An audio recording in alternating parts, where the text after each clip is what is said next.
Ce soir encore, tu nous donnes l'occasion d'être réunis en ton nom et nous voulons te rendre des actions de grâce parce que c'est un privilège.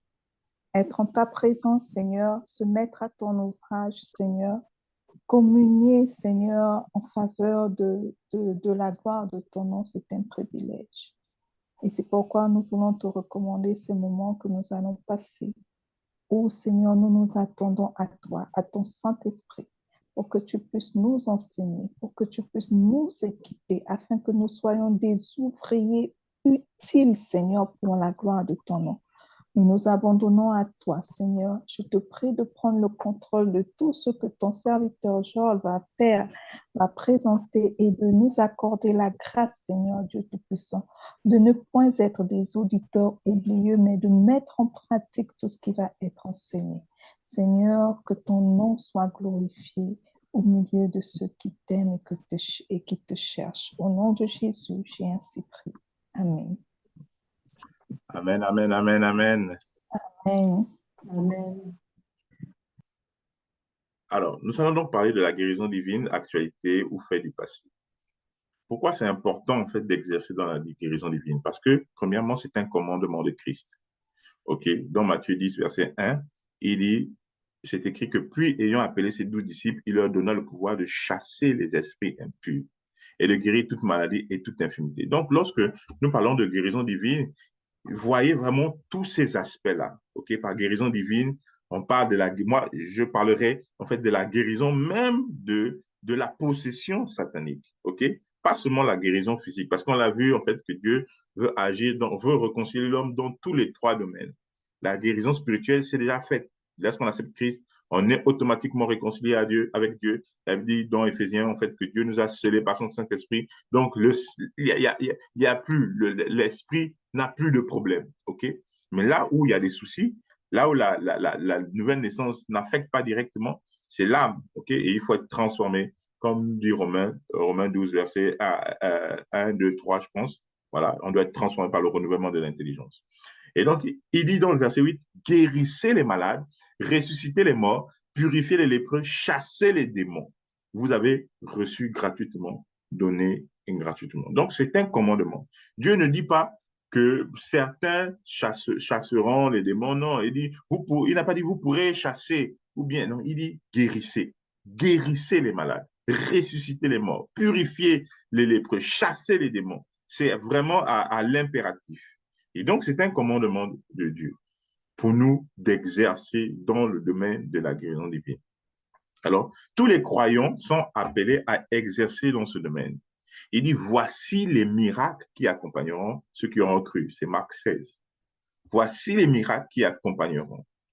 Donc, ils accompagneront qui? On n'a pas dit ils accompagneront les pasteurs, ils n'accompagneront pas les bishops, pas les bishops, etc. Mais tous ceux qui auront cru au nom de Jésus. Et il dit, ils chasseront les démons, ils parleront de nouvelles langues. Mais aujourd'hui, les gens parlent en langue, oui, ils arrivent à parler en langue, mais pourtant, ils refusent de prier pour les malades.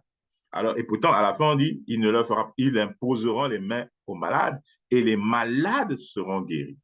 Donc, s'il y a un qui est vrai, par exemple, les gens parlent en langue, c'est que le reste aussi est vrai, comme imposer les mains aux malades et les malades seront guéris. Et j'ai bien aimé, en fait, la traduction grecque de guéri, là, en fait, le terme, c'est kalos. Kalos, ici, dit, en fait, que c'est admirablement, finement. C'est-à-dire qu'ils imposeront les mains aux malades et les malades seront excellemment bien. Ils se porteront à merveille. Ils se porteront de manière vraiment admirable, quoi. Et c'est ça le mot guéri ici dans ce texte-là. Et vous me direz peut-être que non, bon, voilà, Jésus ne s'adressait pas à nous, Jésus s'adressait à ses 12 disciples, il s'est adressé aux 70. Mais la Bible nous dit dans Luc 9, verset 49, que c'était Jean, en fait, après avoir discuté avec Jésus de qui est le plus grand. Il dit, Maître, nous avons vu un homme qui chasse des démons en ton nom, et nous l'en avons empêché parce qu'il ne nous suit pas. Et Jésus lui dit, ne l'empêchez pas, car il n'est personne qui faisant un miracle en mon nom puisse aussitôt parler mal de moi, qui n'est pas contre nous et pour nous. Alors, en fait, ici, les disciples disait en fait que non, mais il y a des hommes qui chassent les démons, ils ne sont pas avec nous, ils ne marchent pas avec nous. Il y a des hommes qui guérissent, qui font cela en ton nom, mais pourtant ils ne marchent pas avec nous. Et je vous dis que nous aussi, nous ne faisons pas partie de ces 12 personnes. Nous ne faisons pas partie de ces 12 disciples qui ont été choisis. Nous ne faisons peut-être pas partie de ces 70 qui avaient été choisis, mais nous sommes aussi dans ces autres qui, qui ont saisi le nom de Jésus, qui ont saisi ce que Jésus a amené. OK? Et Jésus dit qu'il n'est personne qui faisait un miracle en mon nom puisse aussitôt parler mal de moi. Qui n'est pas contre nous est pour nous. OK? Et donc, nous faisons partie de ces hommes-là qui peut-être n'étaient pas avec Jésus, mais qui ont reçu le commandement de Jésus d'aller partout dans le monde et de faire des nations. Donc, ce commandement-là s'applique à tout le monde, nous y compris. OK? J'ai voulu rapidement passer ce chapitre pour faire comprendre que nous sommes donc nécessairement impliqués. OK? Lorsque Jésus dit, allez, faites ceci, faites cela, faites cela. Alors, on peut se poser la question, donc, est-ce que j'ai l'onction nécessaire? Est-ce que je suis appelé à le faire? Mais Jésus l'a déjà dit. Jésus l'a déjà dit que allez-y. Qu'est-ce que nous attendons de plus? Est-ce que, oui, est-ce que j'ai le don? Est-ce que j'ai le don de guérison? Jésus n'a pas dit, voici les miracles, en fait, qui accompagneront ceux qui ont le don de guérison.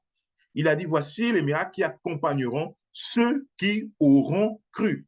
Est-ce que vous avez cru? Si vous avez cru, donc tout cela est pour vous. Et donc, dans Jean 20, verset 21, Jésus leur dit que la paix soit avec vous. Comme le Père m'a envoyé, moi aussi, je vous envoie. Et l'onction, c'est ça. L'onction, c'est la mission. C'est en fait, c'est l'apostolat que Dieu nous donne. Il nous envoie. Il nous mandate. C'est un mandat. Si vous allez chercher la définition de l'onction, c'est ça. Dieu nous mandate. C'est le fait d'avoir un mandat pour faire quelque chose. Et donc, Jésus nous dit, comme le Père m'a envoyé, moi aussi, je vous envoie. Donc, comme le Père l'a mandaté, moi aussi, je vous mandate. Mais pour faire quoi? OK? Et là, nous allons terminer par ça. Ésaïe 61. Il est écrit que l'Esprit du Seigneur l'Éternel est sur moi, car l'Éternel m'a oint pour porter de bonnes nouvelles aux malheureux. Il m'a envoyé pour guérir ceux qui ont le cœur brisé, pour proclamer aux captifs la liberté et aux prisonniers la délivrance, pour publier une année de grâce de l'Éternel et un jour de vengeance de notre Dieu, pour consoler tous les affligés. Et là, Jésus, dont Luc pouvait le dire qu'il s'agit de lui, en fait, que cette parole est arrivée à son accomplissement. Et donc, Dieu l'a envoyé pour faire telle chose, tels des éléments que nous avons vus. Alors, je vais vous poser une question. Quand il dit, l'Esprit du Seigneur l'Éternel est sur moi, car l'Éternel m'a oint pour porter de bonnes nouvelles, qu'est-ce qui vient avant? C'est l'onction, en fait, c'est l'Esprit du Seigneur ou bien c'est l'onction? On dit l'Esprit du Seigneur, l'Éternel est sur moi, car l'Éternel m'a oint. Donc, qu'est-ce qui vient avant? L'Esprit du Seigneur qui vient sur lui ou bien c'est l'onction? Mais je pense que c'est l'esprit. OK, l'Esprit. Rosiane? C'est l'Esprit du Seigneur ou bien c'est l'onction qui vient avant? L'onction, le mandat, etc. C'est l'onction. L'onction. C'est l'esprit, hein? C'est l'Esprit. L'Esprit, c'est l'onction, l'onction, c'est l'Esprit, c'est... Qu'est-ce qui vient avant? Non, c'est pas la même chose. Nadège a dit, c'est l'Esprit. OK? Toi, tu dis, c'est l'Esprit. Bon, tu as hésité. Mais regardez ce terme-là. On dit, car l'Éternel m'a oint. Car, en fait, voilà, on dit, c'est quoi? En français, là, on appelle ça une conjonction de coordination. Conjonction de coordination. Conjonction de coordination. OK? C'est une conséquence. Ou bien c'est une cause. Je veux dire, c'est une cause. L'Éternel m'a oint. En fait, l'Esprit du Seigneur et l'Éternel est sur moi, car l'Éternel m'a oint. En fait, c'est comme s'il dit, parce que l'Éternel m'a oint, L'Esprit du Seigneur est sur moi. Voilà, Donc, c'est parce ça. que j'ai le mandat, l'Esprit du Seigneur, l'Éternel, est sur moi. Et donc, puisqu'il a le mandat, le Seigneur envoie son esprit.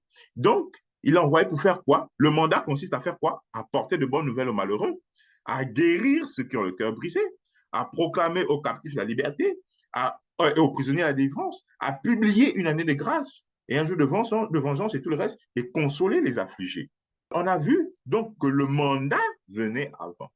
Et donc, le mandat, comme Jésus dit, comme le Père m'a envoyé, moi aussi je vous envoie. Comment le Père l'a envoyé? Le Père l'a envoyé comme ça. Le Père l'a envoyé, il lui a donné le mandat de porter la bonne nouvelle aux pauvres, de guérir, de proclamer aux captifs la liberté. Et donc, ce mandat, Jésus nous transmet ce mandat. Et donc, quand Jésus les envoie, il souffle sur eux le Saint-Esprit. Peut-être que c'est Jean 20.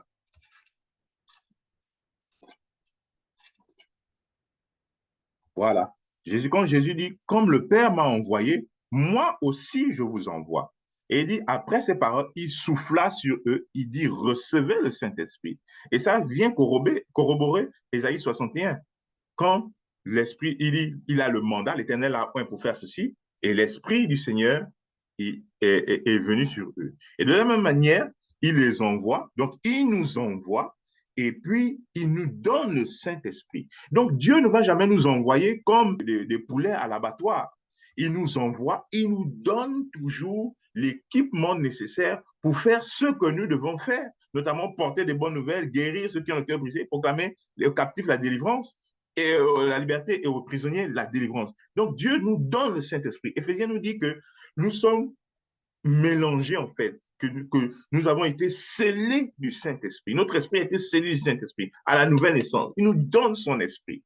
Okay? Après, il y a encore même le baptême du Saint-Esprit qui revient, qui vient, un revêtement de puissance. Donc, s'il nous envoie pour guérir, okay, sachant qu'il nous a déjà donné tout ce qui est nécessaire pour pouvoir mettre cela en application. Et il dit donc Matthieu 10, allez prêcher et dites, le royaume des cieux est proche. Guérissez les malades, ressuscitez les morts, purifiez les lépreux, chassez les démons. J'aime bien ce terme-là. En fait, là, peut-être c'est traduit de cette manière. Le royaume des cieux est proche. Mais le mot qui est utilisé pour dire proche là, hein, c'est entos, si je ne me trompe pas, en grec. Ça veut dire à l'intérieur. Donc, le royaume des cieux est où? À l'intérieur de nous. Il a dit que le royaume des cieux est à l'intérieur de nous. Le royaume des cieux, c'est là où la volonté de Dieu est faite. C'est là où Dieu règne. Et donc, Dieu est en nous. Et puisque Dieu est en nous, il règne en nous. Et voilà pourquoi il dit que quand vous allez prêcher, dites que le royaume des cieux est proche. En fait, les personnes à qui nous apportons la bonne nouvelle n'ont pas accès au royaume de Dieu. Jésus pouvait le dire. Si on ne naît d'eau et d'esprit, on ne peut pas voir, en fait, le royaume des cieux. Et donc, nous avons accès au royaume des cieux. Nous avons accès à là où Dieu, la volonté de Dieu est faite. Et donc, nous sommes comme des portes ouvertes par laquelle Dieu doit passer pour que le royaume des cieux se manifeste pour ceux qui n'ont pas accès au royaume des cieux. Je ne sais pas si vous comprenez ce que je dis. Oui, oui. Voilà. Le royaume des cieux est en nous. Le royaume des cieux, c'est là où la volonté de Dieu est faite. Et, là, Jésus, quand il parlait à ses disciples, quand il a enseigné la prière, il a dit que ton nom soit sanctifié, que ton règne vienne, que ta volonté soit faite sur la terre comme au ciel. Et le royaume des cieux, c'est là où la volonté de Dieu est parfaite. OK? Donc, dans le royaume des cieux, il n'y a pas les malades. Dans le royaume des cieux, il n'y a pas les morts. Il n'y a pas les lépreux. Dans le royaume des cieux, il n'y a pas les infirmités. Et quand il nous dit, donc, dites que le royaume des cieux est proche, c'est que c'est nous qui apportons le royaume des cieux à ces malades. Parce que le royaume des cieux est en nous. Et quand nous nous approchons d'eux, le royaume des cieux est proche d'eux. Amen. Et Amen. Jésus pouvait dire, dans Matthieu, mais si c'est par l'Esprit de Dieu que je chasse les démons, le royaume de Dieu est donc venu vers vous. Donc, c'est nous qui transportons le royaume de Dieu. C'est dans nos vies que la volonté de Dieu est faite. C'est là où l'Esprit de Dieu vit. Il vit et c'est là où il règne. C'est nous qui nous baladons avec le royaume des cieux. Et donc, nous devons apporter le royaume des cieux vers les malades. Nous devons ouvrir une porte pour que Dieu puisse passer et guérir le malade. Nous devons donc être cette main par laquelle Dieu passe pour toucher et guérir. Donc, est-ce que la guérison divine est toujours d'actualité? Oui, elle est toujours d'actualité, même s'il a commencé avec 12 disciples, après 70, etc. Et ça s'est multiplié. Mais nous avons cru, parce que la Bible dit que voici les miracles qui accompagneront ceux qui auront cru. On ne dit pas aux 12, on ne dit pas les 12, on ne dit pas les 70, on ne dit pas les diacres, les prophètes et tout le reste, mais tous ceux qui ont cru. Et comme nous avons cru, nous sommes donc concernés par cela. Et donc, nous devons aller prêcher. Il dit que le royaume des cieux est proche. Amen.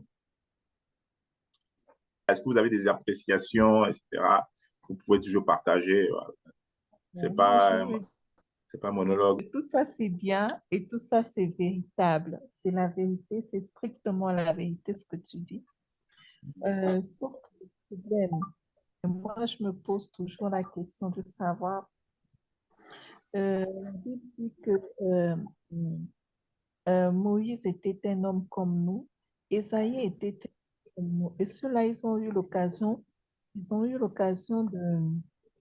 de faire des miracles par la présence de Dieu qui était avec eux. Ils ont eu cette occasion-là. Je me suis toujours posé la question de savoir quelle est la différence entre ces hommes et nous. Parce que nous, alors que Dieu nous a donné ce mandat, alors que Dieu nous a donné cet équipement, nous ne parvenons pas souvent à manifester cette puissance-là. Pourquoi est-ce que de manière instantanée, comme cela se faisait dans le temps, avec ceux que le Seigneur avait choisi équipés, pourquoi il y a, je veux dire, je ne sais pas si c'est un blocage, mais de manque à ce niveau. Okay. Je ne sais pas si peut-être à ce moment-là, on ne peut pas dire qu'on n'a pas la foi, parce que Dieu dit, il dit dans la parole de Dieu que si nous avons la foi aussi petite qu'un grain de sénévé, aussi petite, donc il suffit de croire. Et je pense que pour la plupart, nous croyons. Et nous avons déjà nous avons vu Dieu se manifester en nous. Mais lorsqu'il s'agit de manifester cette puissance-là vers les autres, d'exercer cette puissance-là, il y a cette difficulté de la manifestation de la main de Dieu. Pourquoi? Qu'est-ce qui bloque? OK. La semaine prochaine, je crois, on va voir les obstacles à la guérison. Et vous serez étonné de savoir en fait qu'il n'y a pas d'obstacle à la guérison. OK. Mais je vais juste revenir pour répondre un peu à ta question. Regarde ce qui est dit. Voici les miracles qui accompagneront ceux qui auront cru. OK. Qu'est-ce qui vient avant? Les miracles ou bien ceux qui ont cru? Voilà, ceux qui auront cru. Ça veut dire qu'il y a un mouvement qui doit se faire. Le problème, et l'un des problèmes, c'est que nous n'effectuons pas ces mouvements. On dit que vous imposerez les mains aux malades. Mais combien de fois nous imposons les mains aux malades? Combien de fois nous prions pour les gens? C'est ça le problème. Le problème, c'est qu'on n'est pas dans l'action. OK? On n'est pas dans l'action. Comme je dis, après avoir guéri les malades, il faut ressusciter les morts parce que ça vient après. Guérissez les malades, ressuscitez les morts, purifiez les lépreux. Mais aujourd'hui, on est souvent beaucoup hésitant à prier à prier, je ne dis même pas prier, à guérir les malades, à aller dans les hôpitaux et exercer l'autorité que nous avons. Si on n'exerce pas l'autorité, mais rien ne se passera. Il faut mettre il faut mettre la main sur le malade pour que le malade soit guéri. Il faut parler au nom de Jésus pour que la chose se réalise. Et souvent, c'est ça qui nous empêche. C'est ce qui nous embête. Ou bien que nous avons fait une fois, deux fois et on n'a rien vu se passer, mais on se dit que rien ne se passe. Moi, j'explique souvent que j'ai prié pour beaucoup de malades. Je n'ai pas vu nécessairement ces malades être guéris, ou bien je n'ai pas vu des guérisons instantanément. Pendant des années, j'ai guéri, j'ai prié pour des malades, j'ai prié, j'ai exercé, mais je n'ai pas vu nécessairement des choses se passer.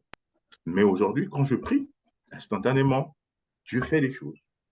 Des personnes qui ne voient pas voient, des personnes qui ne marchent pas correctement arrivent à marcher, etc. Mais je n'ai pas abandonné. Je priais pour des fous même.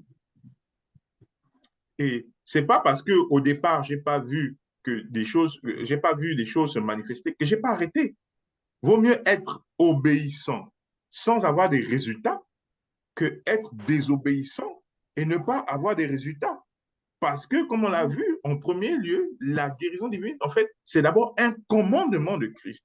De la même manière qu'il dit que aimez-vous les uns les autres, il dit aussi guérissez les malades. C'est un commandement. Donc, on n'a pas à tergiverser dessus pour dire que est-ce que je le fais ou bien je ne le fais pas. C'est un commandement de Dieu. Et souvent, nous ne prenons pas ça comme un commandement. Nous nous disons, bon, voilà, je n'ai pas le don de guérison. Non, Dieu n'a pas dit que voici les miracles qui accompagneront ceux qui auront le don de guérison. Il dit tous ceux qui auront cru. Et donc, lorsque nous commençons à mettre notre autorité, à prendre la parole au pied de la lettre, nous commençons à voir des résultats. Amen. Amen. Je crois que c'est véritablement ça.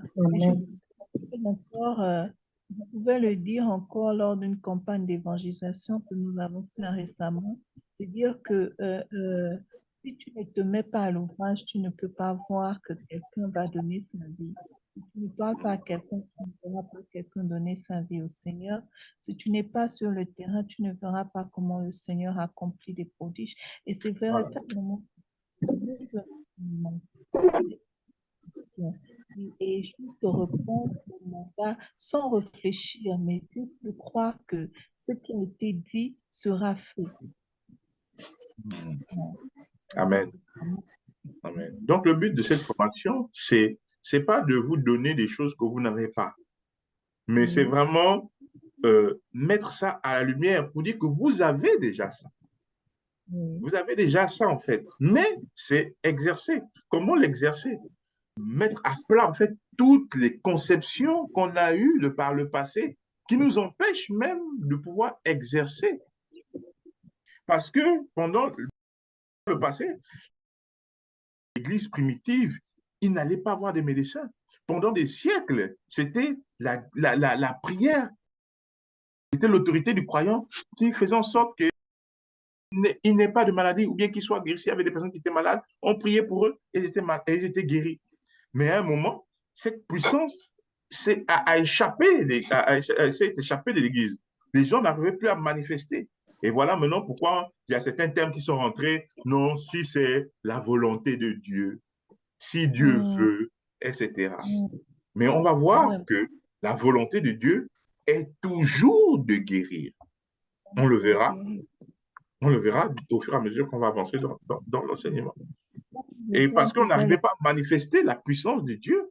Donc, on est rentré dans s'il plaît à Dieu, si c'est la volonté de Dieu, si tu as la foi, mais on verra effectivement la semaine prochaine, si c'est cela, on verra les obstacles à la guérison et on verra en fait que ces obstacles que nous croyons être des obstacles sont des vaches sacrées en fait, c'est des raisonnements qui n'ont pas à être.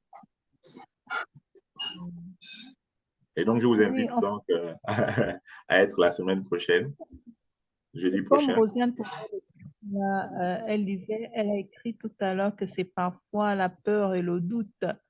Mais le doute survient. Oui. Le doute pense que c'est quand on ne voit pas les choses se faire selon nos attentes. Mais on doit se dire que si Dieu a parlé, il doit l'accomplir. Comme Oui, le dit un peu S. Blue dans sa chanson, il a dit que s'il y a, il dit quoi? Il dit que s'il y a des hommes pour prier, c'est qu'il y a un Dieu pour pour exaucer. exaucer. Oui, On ne Mhm. doit pas en douter.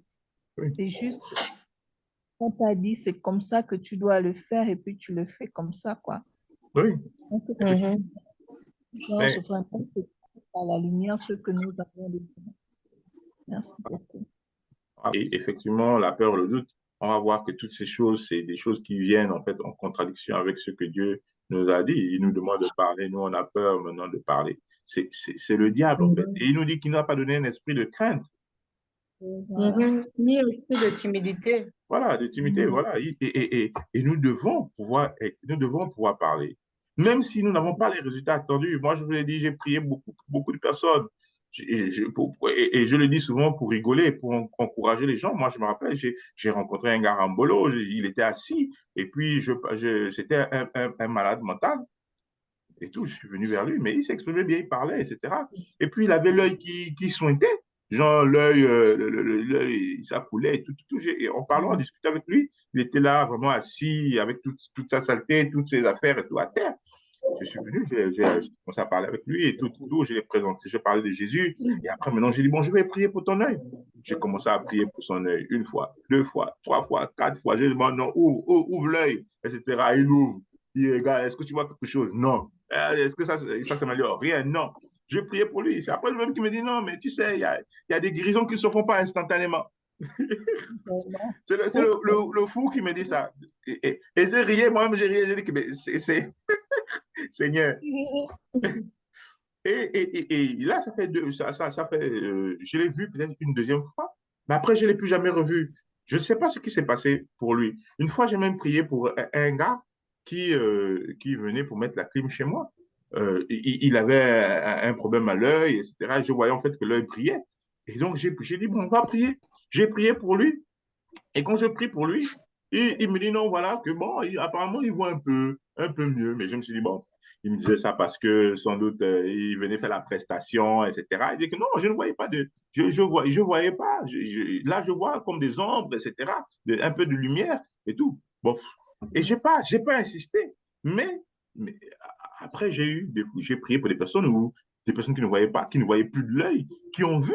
Mais en fait, c'est parce que moi-même, je doutais, je me disais, bon, peut-être qu'il me répond juste comme ça, etc. Entre-temps, il y avait quelque chose, effectivement, qui se passait dans l'œil de cette personne.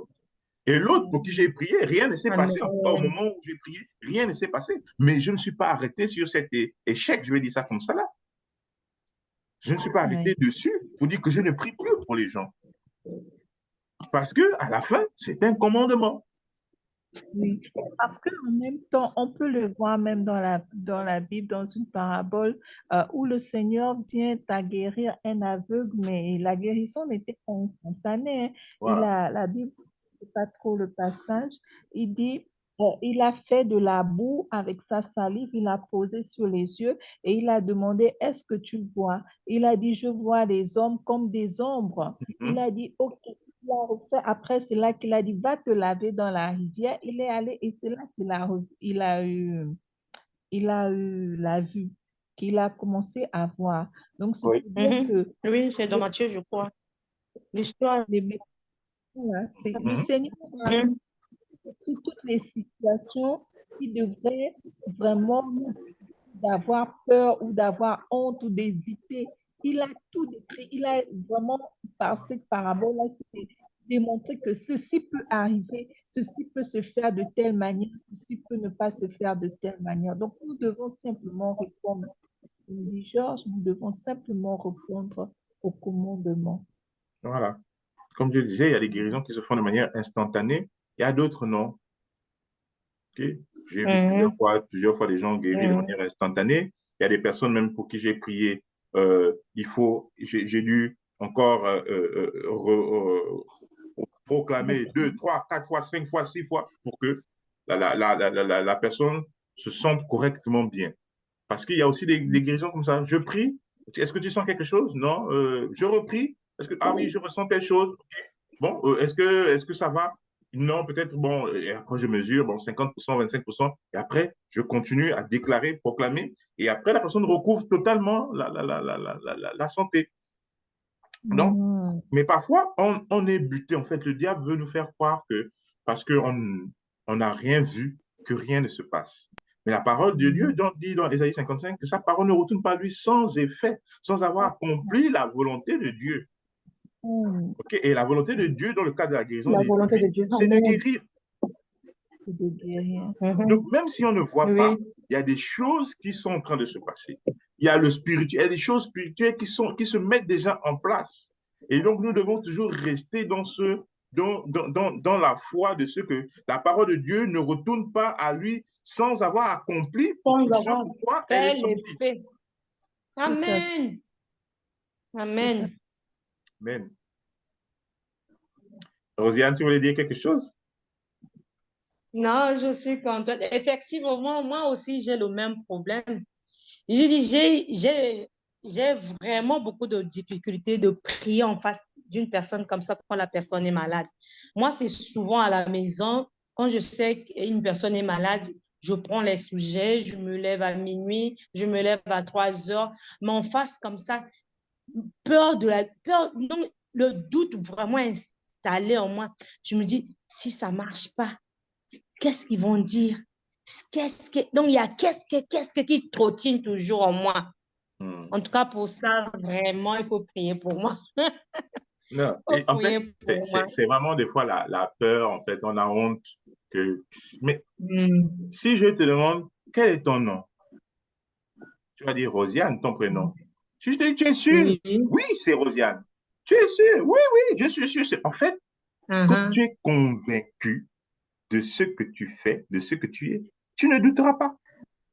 Et c'est Mhm. justement ça, parce qu'on n'est pas souvent Mhm. convaincu de ce que la parole Mhm. de Dieu. On sait dans la tête, mais on n'est pas convaincu. On sait, mais on ne Mhm. connaît pas. Ok.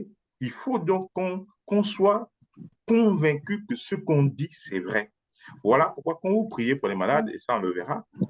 automatiquement demandez à la personne comment elle se sent. Mhm. Ça, c'est de la foi.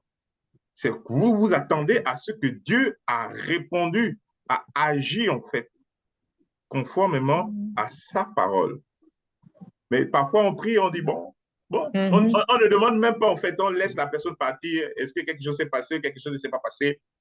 Bon, il verra ça là-bas. Ou bien on préfère prier dans notre coin, comme tu disais, parce que on ne croit pas effectivement que Dieu va agir. Mais quand tu pries, tu dis, OK, comment tu te sens? Ça va, je me sens bien. Ou bien la douleur a disparu. Ah, tu dis, ah, waouh, donc ça marche. Ça marche. Je vous dis que Mhm. Dieu agit instantanément. Même si les gens disent non, que non, c'est pas forcément Amen. instantanément, je vous dis, je l'ai vécu et je le vis sous tous les jours. Quand je prie pour une personne, la guérison se manifeste, la douleur part, ça diminue, etc., etc., automatiquement ou Mhm. progressivement.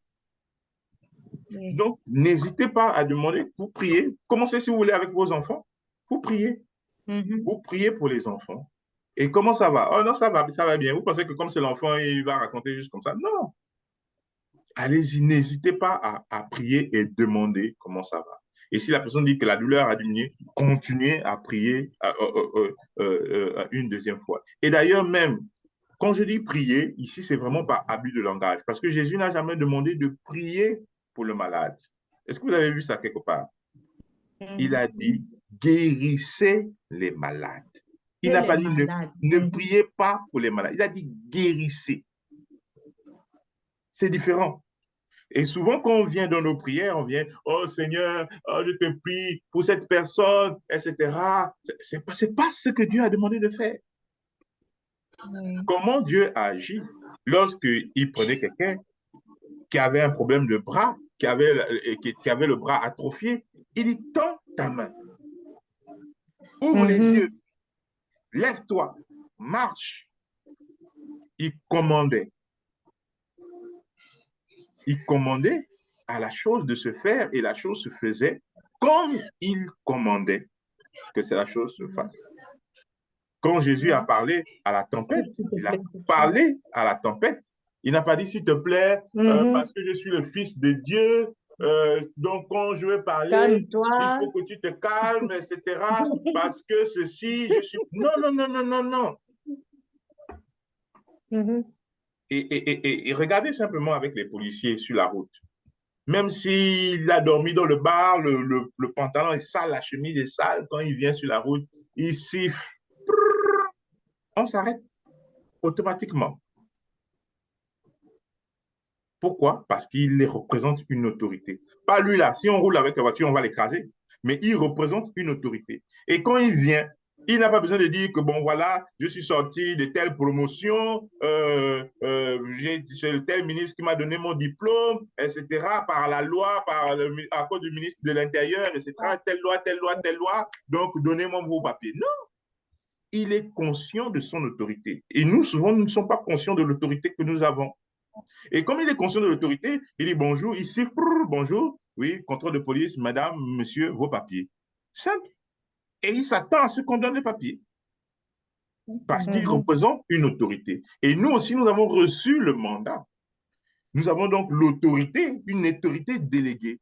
Et donc, on vient, on n'est pas là pour tergiverser, pour vous faire sortir tous les versets bibliques, etc., etc. Parce que là, c'est pour nous convaincre. On vient, on parle à la chose et la chose doit s'exécuter. Amen.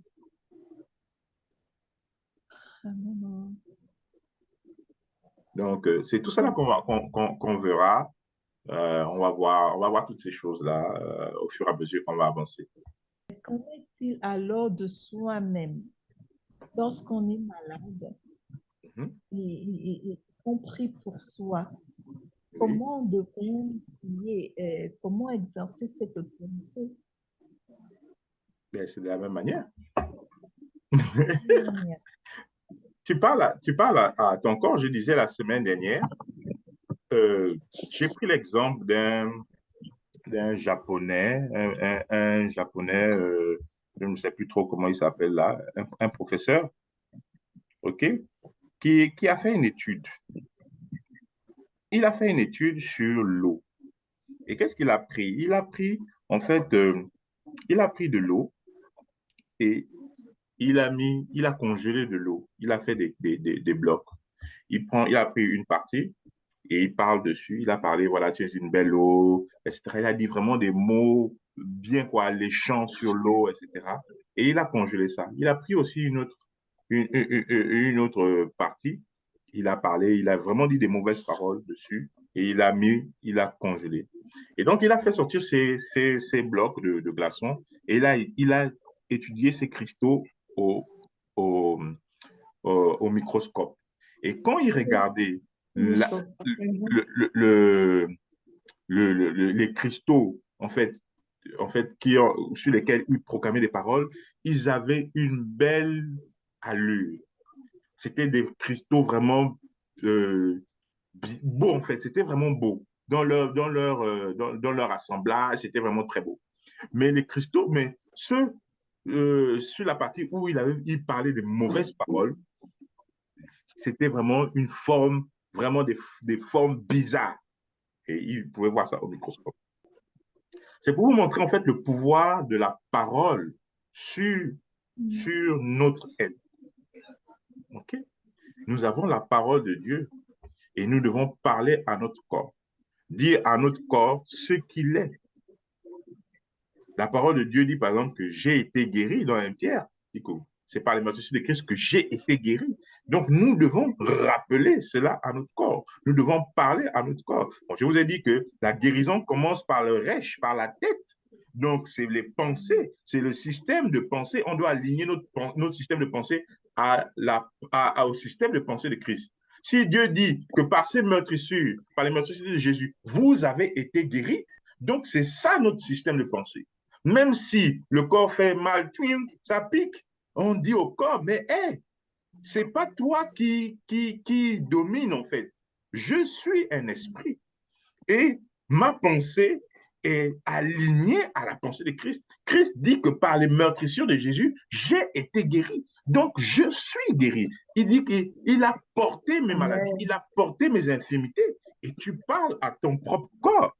Tu dis à ton corps, mais écoute, tu n'as pas de mots à dire parce que celui qui parle, la Bible dit que le sang de Christ, ou bien le sang crie plus fort que le sang d'Abel. Donc, le sang de Jésus nous a purifiés, nous a guéris. Il crie plus fort que le sang d'Abel. Abel, c'est l'humanité, c'est l'homme. Donc, il crie plus fort que toute autre voix qui peut s'élever. La voix des réclamations, la voix des esprits méchants, la voix de l'hérédité, etc.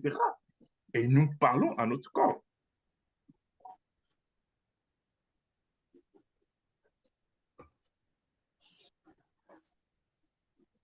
Yes. Amen. Amen. Toute force que le Seigneur n'a pas pu sera dépassée. Voilà. Il ne faut pas que nous maudissions notre propre corps. Donc, moi, j'aime bien ce mot maudire en espagnol. Maudire en espagnol, c'est maldecir. Donc, mal parler, mal dire. Donc, quand on parle, quand on dit les choses de mon corps, ça, toujours mes choses, moi, on est en train de mal parler en fait. OK. Apprenons à parler à notre corps. La Bible dit que nous sommes le temple du Saint-Esprit, une maison de gloire, là où Dieu est appelé à vivre en fait. Et donc, là où Dieu vit, là où Dieu règne, il ne peut pas avoir de maladie. Et nous ne croyons pas que le diable va se dire que bon, comme il a accepté Christ, non, je ne peux plus le toucher, je le laisse, etc. Non, au contraire, la Bible dit qu'il est comme un lion rugissant. Il va toujours venir chercher à nous mordre, à nous faire douter. OK? Et donc, nous devons lui résister par la parole de Dieu. Nous devons rappeler la parole de Dieu.